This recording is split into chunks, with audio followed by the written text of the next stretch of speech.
నీచపు ప్రచారాలతోటి ఏం సాధిస్తావు? నాశనం అయిపోతావు నువ్వు. అంతే, ఇంకా నేనేం చెప్పలేను. నాకు కుల బలము, ధన బలము, నా వెనుక అన్నదమ్ముల బలం ఏం లేదు.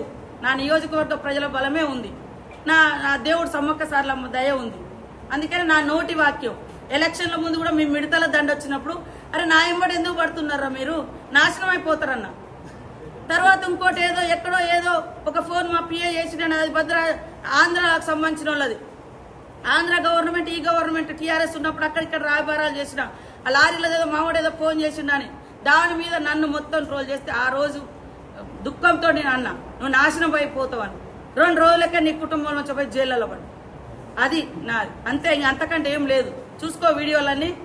ఒకరోజు గట్టిన ఇక్కడనే ఆ పార్టీ ఆఫీస్లో ఎలక్షన్ జరుగుతుండే చెప్పిన, ఆ రోజు పడడానికి పోయి నువ్వు మధ్యలో బతికిపోయాను.